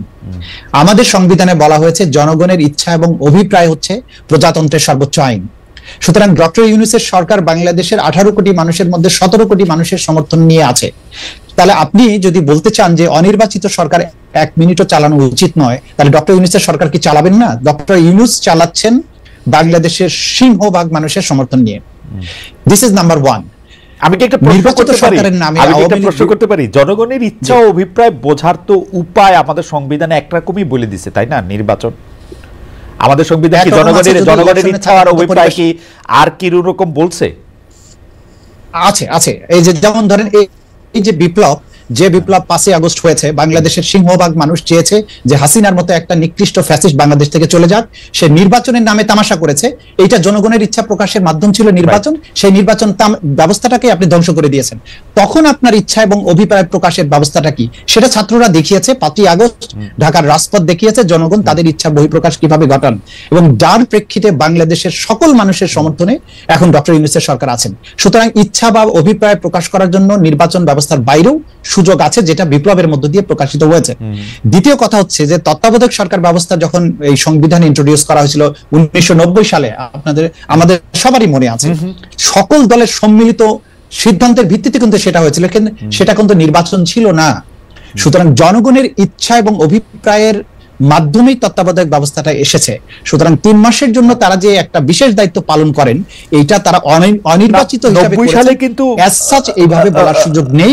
কারণ তাদের এই মাননীয় চিফ প্রসিকিউটর 90 সালে কিন্তু তত্ত্বাবধায়ক সরকার ব্যবস্থা আসে নাই, একটা অস্থায়ী রাষ্ট্র কাঠামো আসছে। তত্ত্বাবধায়ক সরকার ব্যবস্থা আসছে কিন্তু 96 সালে জনগণের অভিপ্রায় নিয়ে, ঠিক আছে, সংসদ দিয়ে আসছে 96 সালে, ঠিক আছে। কিন্তু এই যে ধারণাটা, এই যে তত্ত্বাবধায়কের ধারণাটা ইন্ট্রোডিউসড হয়ে গেল, সেটা কিন্তু সকল দলের সম্মিলিত সিদ্ধান্তের ভিত্তিতে হয়েছে, সরকারি দল এবং বিরোধী দলের। তাহলে সকল মানুষের সম্মতির ভিত্তিতে যেটা হলো, সেটাই তো জনগণের ইচ্ছা এবং অভিপ্রায়ের বহিঃপ্রকাশ। সুতরাং এই বহিঃপ্রকাশের মধ্য দিয়ে যে সরকারটা আসছে তত্ত্বাবধায়ক ব্যবস্থা, এটা অনির্বাচিত বলার কোনো সুযোগ নেই, কারণ এটা জনগণের অভিপ্রায়ের সরকার। হয়তো কথিত যে নির্বাচন, সেই নির্বাচনের মাধ্যমে আসছে না। This is number 1। নাম্বার 2 হচ্ছে যে সরকারের ইচ্ছার সাথে আদালতের ইচ্ছা মিলে গেল কি করে? আপনি দেখবেন সোজা পথ সবসময় একটা হবে। সে যেদিক থেকে আপনি দেখেন সোজা পথ একটাই। আদালত যদি ন্যায়সঙ্গত এবং সংবিধান সম্মত বিচার যখন করবেন, যেটা গণমানুষের আকাঙ্ক্ষা, সেটার সাথে মিলে যাওয়াটা অস্বাভাবিক কিছু নয়। ওকে, আমরা কি আবার এটা আমি বুঝতে পারছি, আপনি মানে আপনি কি আবার সর্বশেষ অবসরপ্রাপ্ত প্রধান বিচারপতি মডেলে ফিরে যেতে চান? মানে আমাদের কিন্তু 2006-07 একটা খারাপ অভিজ্ঞতা আমাদের আছে কিন্তু, জি জি, যে কারণে কোর্টে এই কথাগুলি উঠছে বারবার। যে আমি যেটা মনে করি, আমি পূর্ণাঙ্গ জাজমেন্টটা দেখিনি, পাইনি এখনো। আমি মনে করি যে এই যে বিচারপতিদের আর সর্বশেষ অবসরপ্রাপ্ত বিচারপতিদেরকে নিয়ে যে তত্ত্বাবধায়ক ব্যবস্থা গঠনের ব্যাপারটা, এইখানে অবশ্যই নেসেসারি পরিবর্তন আনা উচিত। কারণ তা না হলে এই পদটাকে টার্গেট করে যে সমস্ত অপকর্মগুলো হয়, সেখানে বিচারপতিদের বয়স নিয়ে কথাবার্তা, বা কাকে প্রধান বিচারপতি করা হবে, কাকে সুপারসিড করা হবে, কে আমার অনুগত হবে, এই যে অশুভ এবং অস্বাস্থ্যকর একটা প্রতিযোগিতা শুরু হয়ে যায়, এই ব্যাপারটা অ্যাড্রেস করা উচিত। এটা সম্মিলিত সিদ্ধান্তের ভিত্তিতে যে সংবিধান সংস্কারের জন্য যারা কমিশন করেছেন, আমার মনে হয় তারা যদি একটা যুক্তিসঙ্গত একটা বিষয় এখানে ইন্ট্রোডিউস করেন, সেটাই জাতির আকাঙ্ক্ষার সাথে সঙ্গতিপূর্ণ হবে। ব্যবস্থাটা থাকা উচিত তবে ওই সর্বশেষ প্রধান বিচারপতি বা এই যে ব্যাপারটা, এই ব্যাপারটা মানে আমি মনে করি এটা অবশ্যই পুনর্বিবেচনার দাবি রাখে। মানে 3 জোটের রূপরেখা তো একটা আমাদের সবার ইচ্ছার অভিপ্রায়, আমরাও সে সময় মাঠে ছিলাম তাজুল ভাই, আমাদের ইচ্ছারও আসলে অভিপ্রায়ই ঘটছে, এতে কোনো মানে ইচ্ছারও প্রকাশ করছে, অভিপ্রায়েরই প্রকাশ করছে, কিন্তু আমরা তো সর্বশেষ প্রধান বিচারপতিকেই ভাবছিলাম যে তাকে নিয়ে কোনোদিন কোনো কিছু করা হবে না, বিতর্ক হবে না। আমরা যদি এখন বিআরটিসির চেয়ারম্যানকে সর্বশেষ মানে তত্ত্বাবধায়ক সরকারের প্রধান করি, তো বা আর কাউকে কি করা সম্ভব, মানে যেখানে সর্বশেষ প্রধান বিচারপতিটা ফেল করেছে ফর্মুলা, সেটাও নিশ্চয়ই আমাদের ভাবতে হবে। কিন্তু আমরা যে প্রশ্ন আগে করেছিলাম সেইটারও যদি আপনি একটু বলেন যে বিডিআর হত্যাকাণ্ড নিয়ে যে কমিশন, তাজুল ভাই, বিডিআর হত্যাকাণ্ড নিয়ে যে কমিশন, সেই কমিশন গঠন, মাঝখানে আমি শুনতে পাচ্ছি না এই মুহূর্তে। আচ্ছা, এখন কি শুনতে পাচ্ছেন তাজুল ভাই? আপনি কি আজকে আমার জানা নাই যে টেকনিক্যাল, তাজুল ভাই আপনি কি আমাকে শুনতে পাচ্ছেন এখন? না, উনি বোধহয় আমাকে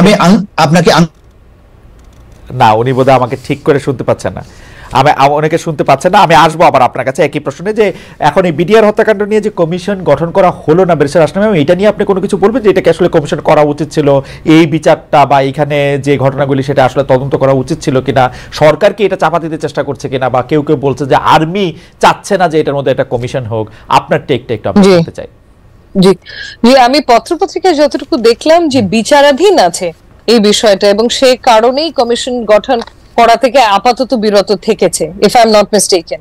আমি এতটুকু দেখেছি, যদি বিচারাধীন থাকে তাহলে তো এই ব্যাপারে আপাতত কমিশন গঠন করা থেকে বিরত থাকাই ভালো। কিন্তু বিচারাধীন যদি না থেকে থাকে, আমি এই তথ্যটা এখনো নিজে ভেরিফাই করিনি, সেই ক্ষেত্রে কমিশন গঠন করা অত্যন্ত গুরুত্বপূর্ণ, অত্যন্ত গুরুত্বপূর্ণ। কারণ এটা তো একটা বিচারাধীন তো আছেই, মানে এটা একটা অনেকগুলি লেয়ারের বিচার এখানে হচ্ছে, সেইখানের মধ্যে কিছু বিচার হয়েছে, সেটার মধ্যে যে অ্যাপিলেট মানে বিচারের বিরুদ্ধে আপিল পেন্ডিং আছে অনেকগুলির বিচার হচ্ছে, মানে কোনো না কোনো ফরম্যাটে অসংখ্য বলা ঠিক হবে না, মানে আমার কাছে সংখ্যাটা নাই, অনেকগুলি মামলা আসলে বিচারাধীনের মধ্যে আছে।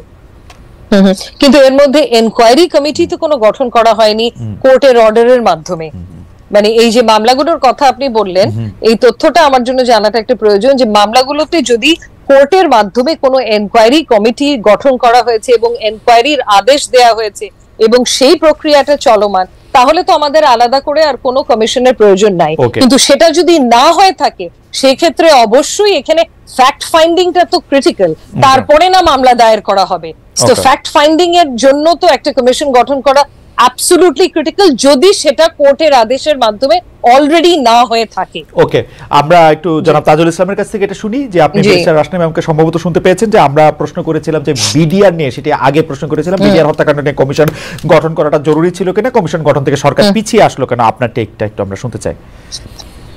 আমি জানি না যে সরকার পিছিয়ে এসেছেন কিনা বা এই পিছিয়ে আসার পেছনে কি কারণ, তবে বিডিআর হত্যাকাণ্ড নিয়ে সবার মধ্যে যেটা প্রশ্নটা ছিল যে আগের বিচারে উইচ হান্টিং করা হয়েছে, প্রকৃত তদন্ত রিপোর্টকে ধামাচাপা দেওয়া হয়েছে, পেছনের যারা মাস্টার মাইন্ড ছিলেন তাদেরকে আড়াল করা হয়েছে, এবং যারা ক্ষমতাসীনদের মধ্য থেকে ঊর্ধ্বতন ব্যক্তিরা জড়িত ছিলেন তাদেরকে বিচারের বাইরে রেখে এটা নিরীহ যে সমস্ত সিপাহীরা। আপনি বলছেন যে বেসড অন ফ্যাক্টস নাকি হিয়ারসে?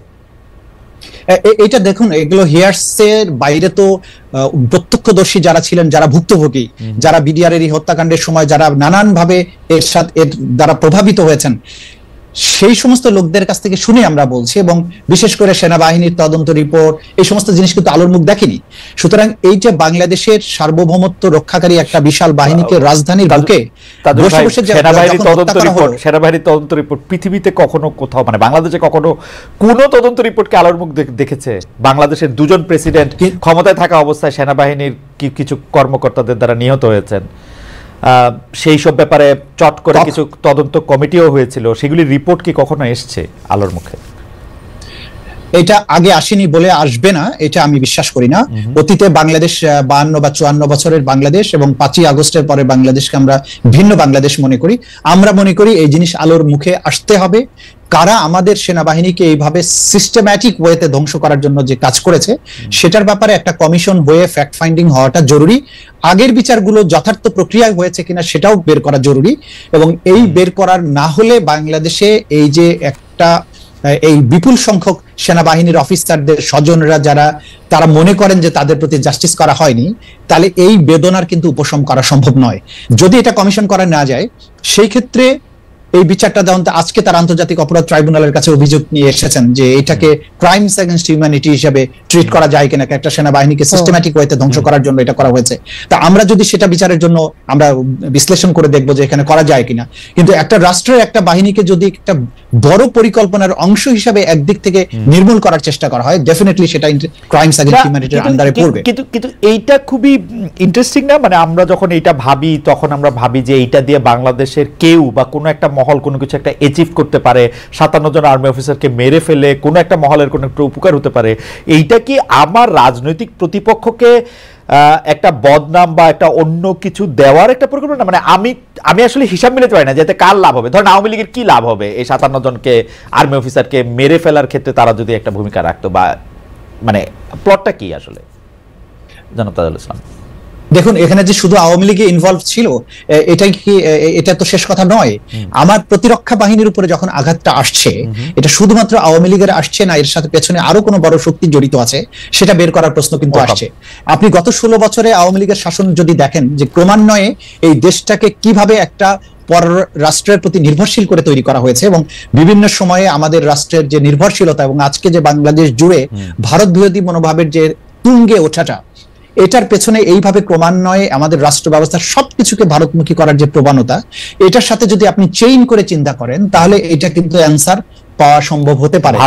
যেখানে রাষ্ট্রের সার্বভৌমত্বের প্রশ্ন জড়িত আছে, যেখানে যে একটা আমার প্রবল শক্তিশালী একটা প্রতিবেশী রাষ্ট্র, সেটা যদি তার কলোনিয়ালিজম বলেন, তার আগ্রাসী নীতির কথা বলেন, তারা যদি পেছন থেকে কলকাঠি নেড়ে থাকে এবং যারা ক্ষমতায় ছিলেন গত আমি এই প্রশ্নটা নিয়ে আসলে একটু সিরিয়াসলি, আমরা কি আসলে আমাদের সার্বভৌমত্ব নিয়ে মানে চিন্তা করতে, মানে আমরা চিন্তা করতেছি যে আমাদের মানে ভারত আমাদের আক্রমণ করে আমাদেরকে অধীন করে ফেলতে পারে, এটা সত্যি একটা সিরিয়াস চিন্তা?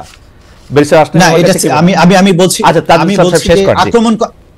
আক্রমণ করা নয়। আপনি সব রাষ্ট্র সবসময় আক্রমণ করে দখল করতে হবে এমন নয়। ইনফিল্ট্রেশনের মাধ্যমে গত 16 বছরে বাংলাদেশকে যেভাবে ভারত নির্ভর করা হয়েছিল প্রত্যেকটা সেক্টরে, আপনি প্রত্যেকটা সেক্টর যদি বিশ্লেষণ করেন, তাহলে তো দখল করার প্রয়োজন নেই।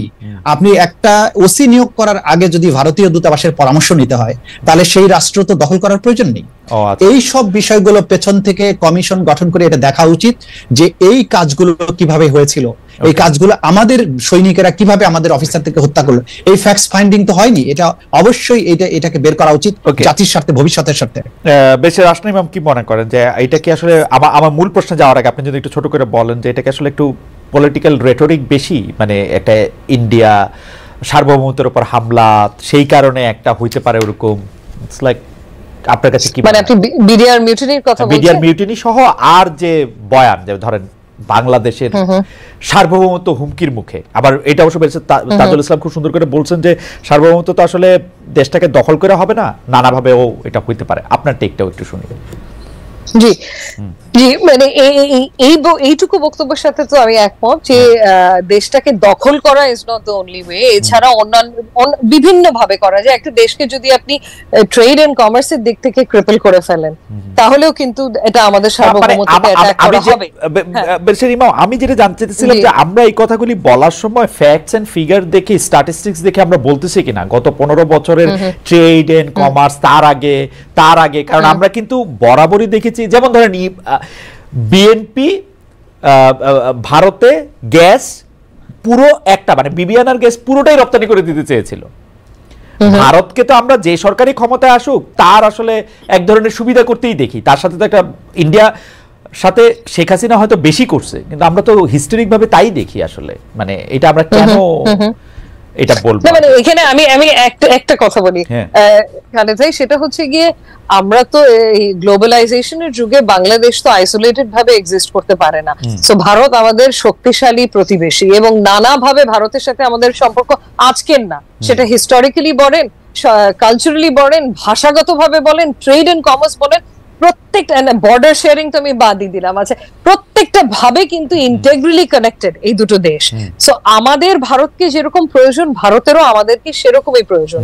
সো আমাদের অ্যাটিটিউডটা রাইট নাও হওয়া উচিত একটা সুসম্পর্ক গড়ে তোলার, কাদা ছোড়াছড়ি না করে, মানে পেছনের দিকে না তাকিয়ে সামনের দিকে তাকানো উচিত। কোন ধরনের ধরেন যেরকম ডিসইনফরমেশন ক্যাম্পেইনটা ভারত শুরু করেছিল এই পতনের পর থেকে নিয়ে, যেটা এখন পর্যন্ত কিছু দূর হলেও চলছে, সেটা আমরা কিভাবে কাউন্টার করব? আমরা কিন্তু সেটাকে উগ্রভাবে কাউন্টার করলে হবে না, আমাদের সেটাকে কাউন্টার করতে হবে ফ্যাক্টস দিয়ে। আমরা ফ্যাক্টস গুলো পুরো বিশ্বের কাছে, ভারতের কাছে তুলে ধরবো যে এটা ডিসইনফরমেশন কেন। আমরা যদি এই এক্সট্রিমিজম দিয়ে কাউন্টার করি তাহলে তো হবে না, কারণ দুটো দেশকেই তো দুটো দেশের প্রয়োজন।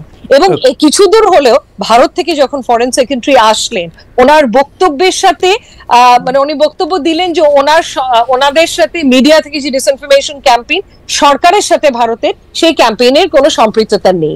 আচ্ছা, হয়তো আমরা এটা বিশ্বাস করি না এবং না করাটাই স্বাভাবিক, কারণ বেশিরভাগ এই ক্যাম্পেইন হয়েছে গদি মিডিয়াগুলো থেকে। বাট হ্যাভিং সেড দ্যাট, ওনারা যে এরকম একটা বক্তব্য এখন করছেন অফিশিয়ালি, এটা হয়তো একটা ইন্ডিকেশন যে সামনে গিয়ে ওনারাও একটা সুসম্পর্ক গড়তে চাচ্ছে বাংলাদেশের মানুষের সাথে, অ্যাজ অপোজ টু শেখ হাসিনার সাথে, মানে কোনো ব্যক্তি বা পার্টির সাথে। আচ্ছা, আমি খালি এতটুকুই বলবো খালেদ ভাই যে আমরা ফ্যাক্টসের ভিত্তিতে এর কথা এখন বলা উচিত এগিয়ে গিয়ে, as oppose to political rhetoric or anything else. জি, আমাদেরকে চ্যানেল 24 সরাসরি দেখাচ্ছিল। চ্যানেল 24 এখন টপ অফ দ্য আওয়ার নিউজের জন্য চলে যাবে কিন্তু আমরা আরো কিছুক্ষণ আপনার সাথে থাইকা যাব। সেই জন্য আমি ব্যারিস্টার রাশনা ইমামের কাছে যে প্রশ্নটা করতে চাই, সেই প্রশ্নটা নিয়ে আবার জনাব তাজুল ইসলামের কাছে আসবো। যে আপনি জানেন যে সম্প্রতি প্রধান উপদেষ্টা অধ্যাপক মোহাম্মদ ইউনূসের কাছে যে প্রতিবেদন জমা দিয়েছে গুম সংক্রান্ত তদন্ত কমিশন, সেখানে অনেক গুরুতর অভিযোগের একটি হচ্ছে আওয়ামী লীগ শাসনামলে গুমের সঙ্গে ভারতের সম্পৃক্ত থাকার অভিযোগ। আমাদের প্রশ্ন, এটা অভ্যন্তরীণ বিষয় হলে এটার উদ্যোগ তুলনামূলকভাবে সহজ হতো, যে মানে আমরা এটা পরীক্ষা করাটা সহজ হতো, কিন্তু ভারতের সম্পৃক্ততার যে অভিযোগ, আমরা কাগজে অভিযোগ যে আমরা দেখলাম, তা নিয়ে আমাদের সরকার আসলে কি করতে পারবে, নাকি শুধু কাগজে এই বিষয়টি থেকে যাবে? আমরা জনাব তাজুল ইসলামের কাছে আসবো। আমরা একটু ব্যারিস্টার রাশনা ইমামের কাছে শুনতে চাই যে গুমের সাথে যে ভারতের সম্পৃক্ত থাকার অভিযোগ, গুম সংক্রান্ত তদন্ত কমিশন যেটা বলেছে, সেইটার ক্ষেত্রে আমাদের আসলে কি করার আছে, বা আসলে সরকারের উদ্যোগটা কি হওয়া উচিত? যে আপাতত যে রিপোর্টটা, প্রতিবেদনটা বের হয়েছে, এখানে তো আমার ধারণা প্রাথমিকভাবে প্রমাণ পাওয়া গেছে এই ভাষাটা ব্যবহার করা হয়েছে সোফার শেখ হাসিনা এবং তার দলের শীর্ষস্থানীয় কিছু নেতাদের কথা। ভারতের ব্যাপারে যে এভিডেন্সটা পাওয়া গেছে, ওটার ভাষাটা কিন্তু আমি শিওর না, আপনি হয়তো আমাকে কারেক্ট করতে পারবেন। ওখানে যদি বলে থাকে প্রাথমিকভাবে, সেক্ষেত্রে আমি বলবো আমরা আগে পূর্ণাঙ্গ ফাইনাল রিপোর্টটা দেখে নিই, যে ওই রিপোর্টে কি কি তথ্য বেরিয়ে আসে, এবং তার সাথে এভিডেন্স দেখে নিই। এভিডেন্স দেখার পরেই কিন্তু we will be in a position যে আমরা এটাকে কিভাবে অ্যাপ্রোচ করব। প্রথমে কি ডিপ্লোম্যাটিক ভাবে অ্যাপ্রোচ করব, নাকি অন্য কোনো ভাবে অ্যাপ্রোচ করব? বাট আমাদের তথ্য নিয়ে কথা বলা উচিত, এভিডেন্স হাতে নিয়ে কথা বলা উচিত।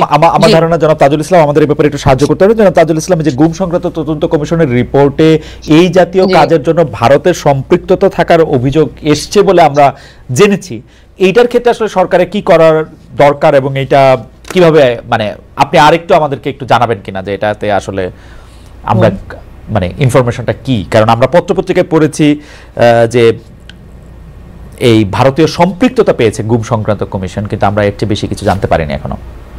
জি, আমি গুম কমিশনের রিপোর্টের ব্যাপারে আংশিক যেটা প্রকাশিত হয়েছে সেটা আমি নিজেও দেখেছি এবং পত্রপত্রিকাতেও এসেছে। সেখানে কিন্তু তারা খুব সুনির্দিষ্টভাবে বলেছে যে ভারত সরকার কিভাবে এই গুম সংগঠনের ব্যাপারে সহায়তা করেছে। সেখানে তারা উদাহরণ হিসেবে বিএনপি নেতা সালাউদ্দিন আহমেদকে যে ভারতের সীমান্তে নিয়ে যাওয়ার পরে ভারত তাকে আটক করে যে কিভাবে এত বছর আটকে রেখেছে সেই প্রসঙ্গটা নিয়ে এসেছেন সুখরঞ্জন বালির কথা, যে সুখরঞ্জন বালিকে যখন এই ট্রাইব্যুনালের প্রাঙ্গণ থেকে অপহরণ করা হয়, তারপরে তাকে পুশব্যাক করা হয় ইন্ডিয়ার মধ্যে, এবং সেখানে ইন্ডিয়ান পুলিশ সবকিছু জানা সত্ত্বেও বিএসএফ তাকে নিয়ে গিয়ে দমদম কারাগারে তাকে আটক রাখে অন্যায়ভাবে অনুপ্রবেশের দায়ে। এরকম আরো অনেকগুলো গুম ভিকটিমের সাক্ষাৎকার তারা নিয়েছেন, যাদেরকে বিভিন্ন সময় ভারতে নিয়ে যাওয়া হয়েছে, সেখানে আটকে রাখা হয়েছে, পরবর্তী সময়ে তারা মুক্তি পেয়ে হয়তো এসেছেন নানান ভাবে। এখানে একটা জিনিস গুম কমিশনের রিপোর্টে তারা খুব ক্লিয়ার বলেছেন, যেটা আরো ডিটেলটা যখন প্রকাশিত হবে তখন জানা যাবে, যে এই গুমের কার্যক্রমকে ফ্যাসিলিটেট করার ব্যাপারে আন্তঃসীমান্ত যোগাযোগের একটা ব্যাপার আমরা এখানে লক্ষ্য করেছি, এবং বিশেষ করে এই বিষয়গুলোকে হাইলাইট করে কিন্তু এই কমিশন এবং তাদের যেটুকু প্রকাশযোগ্য রিপোর্ট, সেখানে তারা বলেছেন যে এটার সাথে ভারতের সম্পৃক্ততা পাওয়া গেছে। এখন রাষ্ট্র হিসাবে আমাকে এই জিনিসটাকে ডিল করতে হবে। আমার একটা স্বাধীন সার্বভৌম রাষ্ট্র, আমার একটা বিচার বিভাগীয় একজন সর্বোচ্চ আদালতের বিচারপতির নেতৃত্বে গঠিত যে কমিশন যখন তারা ফাইন্ড করবেন যে এই রাষ্ট্রের আভ্যন্তরীণ কোনো অপরাধের ক্ষেত্রে প্রতিবেশী দেশ তাদেরকে ফ্যাসিলিটেট করছে, আমাদেরকে অবশ্যই ডিপ্লোম্যাটিক্যালি তাদেরকে সেগুলো চ্যালেঞ্জ করতে হবে, তাদের সেই ব্যাপারে ব্যবস্থা গ্রহণ করতে হবে। এর বাইরে তো আমরা যা করার, এর বাইরে তো আর খুব বেশি কিছু করতে পারবো না। ডিপ্লোম্যাটিক্যালি এই জিনিসটাকে জানা এবং সেটাকে অ্যাড্রেস করা, এটা রাষ্ট্রের পক্ষ থেকে করতে হবে। এবং পরবর্তী সময় বিশেষ করে জুলাই আগস্টের এই বিপ্লব চলাকালীন সময়ও আমরা এভিডেন্স পাচ্ছি যে যখন সীমান্ত খালি করে আমাদের সৈনিকদেরকে দেশের অভ্যন্তরে নিয়ে এসে ছাত্র জনতার উপরে আক্রমণ করার জন্য কিন্তু বারবার চাপ দেওয়া হয়েছে, সেই এভিডেন্স গুলো আমাদের হাতে এসেছে। এবং সেই সময়ে বলা হয়েছে যে সীমান্ত খালি করে আমরা কিভাবে এটা নিয়ে আসবো। তখন তদানীন্তন যে প্রধানমন্ত্রী যিনি পালিয়ে গেছেন তিনি বলছেন যে না, সীমান্তের ওপারের দেশ সাথে কথা হয়েছে, সীমান্তে কোনো সমস্যা নেই, তোমরা সব চলে আসো। ইট ইন্ডিকেটস যে সীমান্তের ওপারে যারা আছে তারা কোনো ডিস্টার্ব করবে না, তাদের সাথে যে বোঝাপড়া আছে, এই জিনিসগুলো কিন্তু আমাদের এভিডেন্সে এখন দিনকে দিন এটা স্পষ্ট হয়ে যাচ্ছে।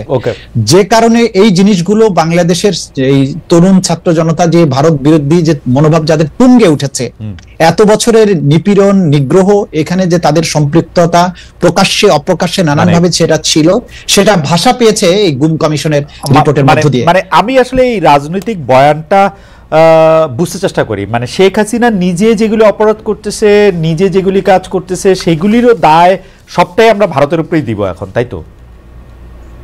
না, আমরা তা বলছি না। আমরা যেটা বলছি যে দেখুন, শেখ হাসিনার এই অপরাধগুলো সংগঠনের ব্যাপারে তাকে নানানভাবে ফ্যাসিলিটেট করা হয়েছে। তার সর্বশেষ দৃষ্টান্ত হচ্ছে যে তাকে তো ফ্যাসিলিটেট চীনও করছে, 2টা সাবমেরিন দিছে ভারতের এটা টহল দেওয়ার জন্য। সাবমেরিন এই যে পদ্মা সেতু বানাইতে টাকা দিছে, মিথ্যা কথা বলে বলে সে টাকা।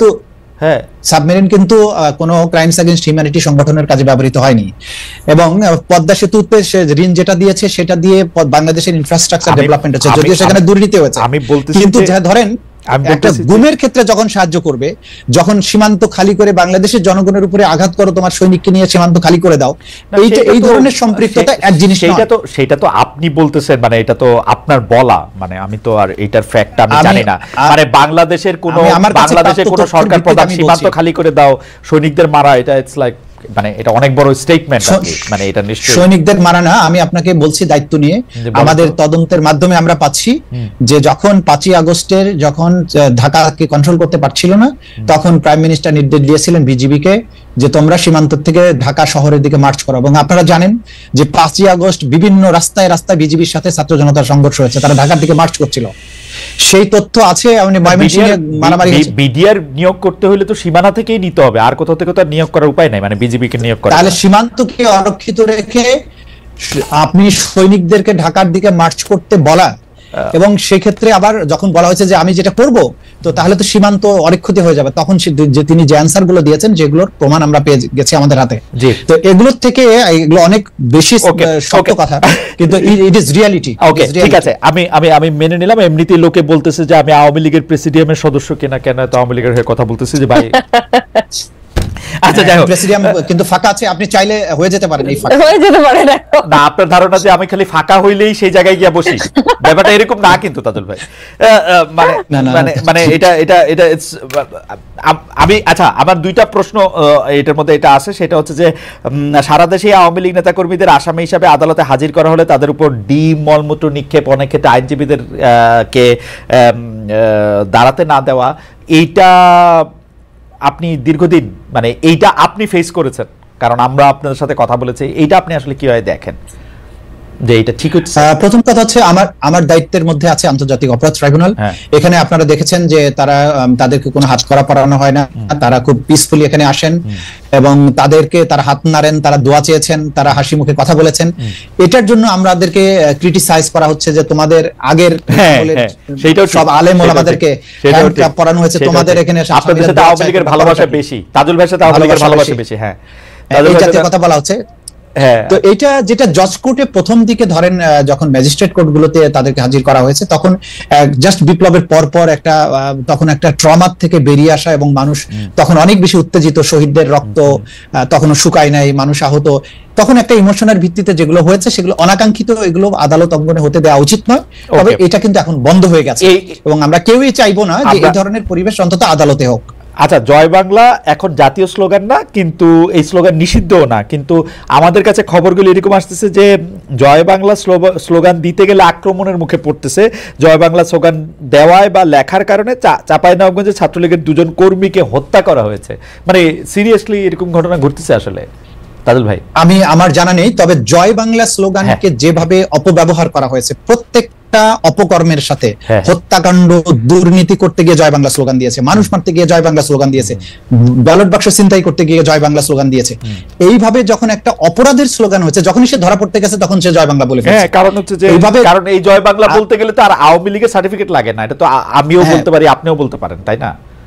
মুশকিল আসানের যে স্লোগান, এখন যখনই এই স্লোগানটা 16 বছর ধরে একটা অপরাধ সংগঠনের হাতিয়ার হিসেবে ব্যবহৃত হয়েছে, মানুষ কিন্তু যখনই এখন কেউ আরেকবার জয় বাংলা বলার চেষ্টা করে, তখন জয় বাংলা স্লোগানটা তার শত্রু না, তার পেছনের যে মানুষটার অপরাধী মানসিকতা, তাকে কিন্তু মানুষ আক্রমণ করে। সুতরাং জয় বাংলাকে দোষ দিয়েন না, দোষ দিতে হবে আসলে তার পেছনের মানুষটা, যে এই স্লোগানটাকে অপব্যবহার করে অপকর্মগুলো করেছে।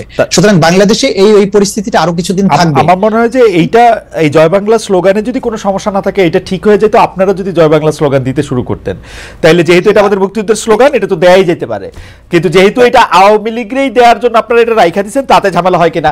যাই হোক, তাদের আপনাকে ধন্যবাদ। আমাদের সময় নাই, আমরা একটু ব্যারিস্টার আসনা ইমামকে এই 2টা প্রসঙ্গে খালি আমি একটু শুনতে চাই, যে এক হচ্ছে যে বিপরীত পক্ষের আইনজীবীদের দাঁড়াতে না দেওয়া, আর 2 হচ্ছে যে আসলে যারাই আওয়ামী লীগ, যারাই ছাত্রলীগ, তাদেরকে এখন খুঁজে খুঁজে মেরে ফেলা বা জয় বাংলা হলে মেরে ফেলা, কেস দেওয়া, বা এটা আপনি আসলে কিভাবে দেখেন? মানে পত্রপত্রিকা যে রিপোর্টটা আসে, আমরা এটা তো অত্যন্ত দুঃখজনক, কারণ একজন আইনজীবী হয়ে আমি কখনোই এটাকে সমর্থন করতে পারবো না, কারণ আমাদের সংবিধানেই দেয়া আছে যে দ্রুত এবং প্রকাশ্য বিচার লাভের অধিকার সবার আছে, সে যেই হোক না কেন।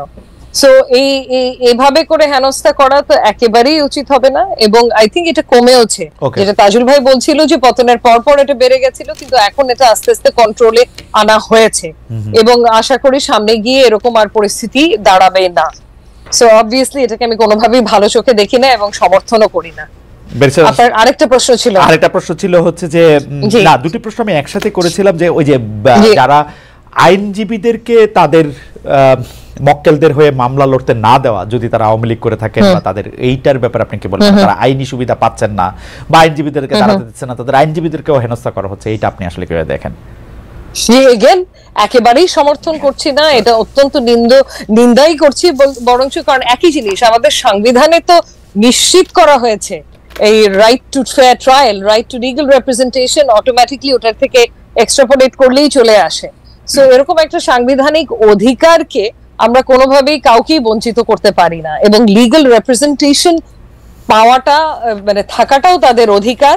এই ক্ষেত্রে কিন্তু সরকারও পদক্ষেপ নিতে পারেন, এবং কিছু দূর আমার মনে হয় নিচ্ছেও, যে লিগ্যাল রিপ্রেজেন্টেশন বা লিগ্যাল এইড এর মাধ্যমে সরকার থেকে কিছু নিয়োজিত আইনজীবী ডিফেন্সটা কন্ডাক্ট করার জন্য দিতেই পারেন, এবং আমার ধারণা কিছু দূর দিচ্ছেও, যে ক্ষেত্রে কোনো আইনজীবী পাওয়া যাচ্ছে না, সরকারই পাঠাচ্ছে আইনজীবী ডিফেন্সের জন্য। আমি এখানে একটা লাইন অ্যাড করতে চাই, যে বললেন আন্তর্জাতিক অপরাধ ট্রাইব্যুনালে তাদের আইনজীবী আছেন, এবং কোন রকমের বাধাবিঘ্নতা নয়, বরং তাদেরকে আমরা বলেছি যে আপনাদের যদি বিদেশি পরামর্শক লাগে আপনারা আনতে পারেন, এবং সব ধরনের সহযোগিতা তাদেরকে আমরা করছি, এবং ফিউচারেও করা হবে।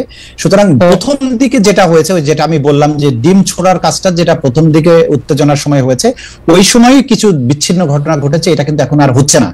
এবং বিশেষ করে যে আন্তর্জাতিক অপরাধ ট্রাইব্যুনালে তাদের বিচার হচ্ছে, এখানে খুবই স্মুথ এবং খুবই ভয়ভীতি পরিবেশ, এখানে আইনজীবীরা খুব প্রফেশনাল দায়িত্ব পালন করতে কোনো রকমের বাধা নেই। এই ব্যাপারে কেউ কোনো অভিযোগ করেননি এবং করতে পারবেন না আশা করছি, এবং এই ব্যাপারে আমরা 100% সবাইকে নিশ্চয়তা দিচ্ছি যে এইখানে আসামিদের ডিফেন্ড করতে যারা আসবেন, তারা প্রপারলি প্রসিকিউশন যতটা সুবিধা ভোগ করে, ঠিক ততটাই সুবিধা এখানে ভোগ করবেন।